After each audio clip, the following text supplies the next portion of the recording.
교정이란 말. 여기서 교는 바로잡을 교, 정은 바를 정입니다. 한자로 쓰면 이게 바로잡을 교고요. 그 다음에 바를 정. 이렇게 돼 있죠. 그래서 뭐 잘못된 게 있으면 바로 잡아야 되겠죠. 그 중에 뭐 발음이 안 좋다 또는 뭐 치열이 잘못됐다 그러면 그것도 다 교정의 대상이지만 우리는 무엇을 대상으로 하죠? 범죄를 저지른 사람들, 그죠? 범죄자를 대상으로 어떻게 교정해 나갈 것인가를 다루는 학문이 바로 교정학이 되겠습니다. 자, 그래서 교정의 기본 개념이라고 할까요? 교정의 기본 개념을 한번 이야기를 해보면 교정이란 범죄자, 비행소년 등 이런 범죄 우려가 있는 사람들에게 잘못된 품성 바로잡고 재사회화시키는 국가의 일체 활동이다. 이렇게 이야기할 수 있거든요. 교정을 설명하기 위해서는 범죄자 또는 비행소년을 심성을 바로잡아서 재사회화하는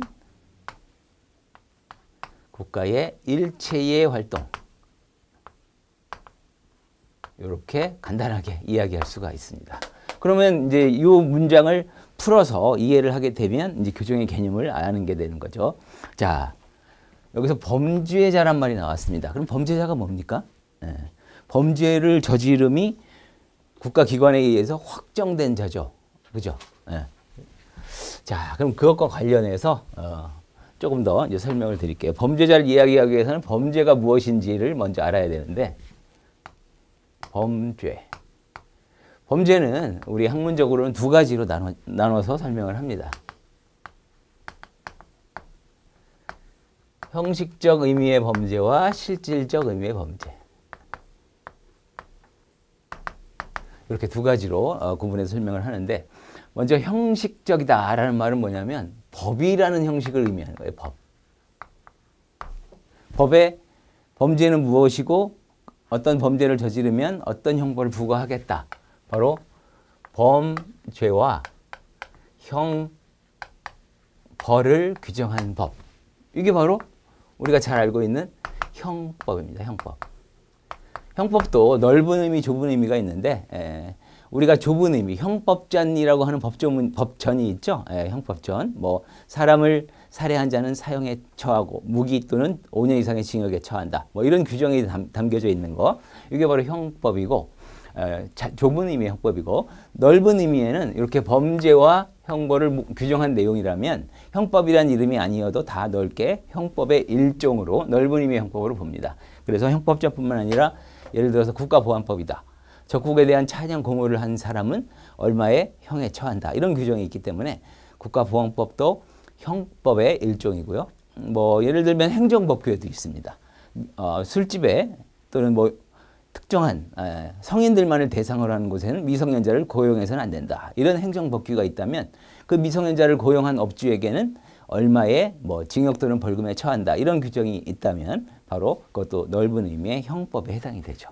바로 이렇게 각종 법에 의해서 규정된 것. 이게 바로 이제 범죄의 형식적 의미의 범죄가 되고요. 그 다음에 실질적 의미의 범죄라고 하는 것은 좀 더 포괄적인 개념입니다. 요거는 법 규정과 상관없이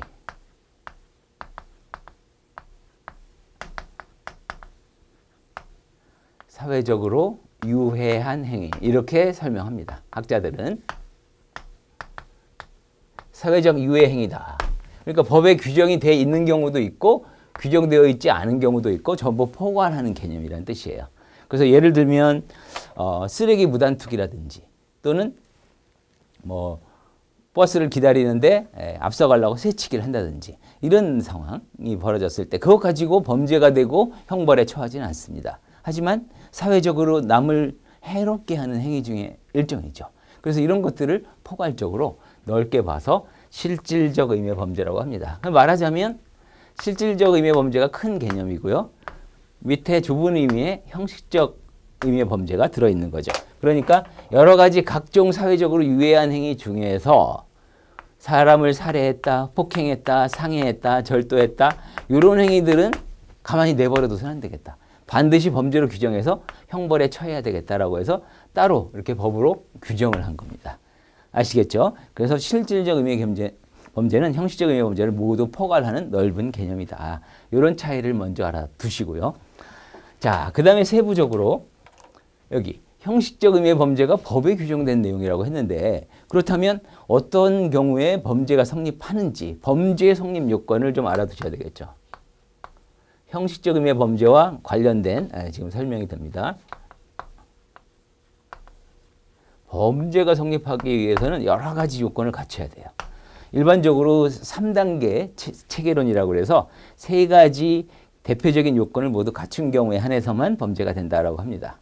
자, 첫 번째가 구성요건 해당성이에요. 용어가 좀 헷갈리죠? 일단 쭉 나열하겠습니다. 그 다음에 위법성, 그 다음에 책임. 요 세 가지 요소를 모두, 세 개를 전부 하나라도 누락이 되면 안 됩니다. 모두 갖춘 경우에 한해서만 범죄가 성립한다고 봅니다. 그런데 여기서 구성요건 해당성이라는 말은 범죄의 구성요건에 해당하는 성질을 줄여 쓴 말이에요.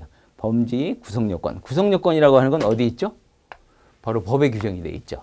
예를 들면 형법 250조 1항을 보면 살인죄가 규정이 되어 있어요. 살인죄 해가지고 사람을 살해한 자는 사형 무기 또는 5년 이상의 징역에 처한다. 이런 규정이 되어 있어요.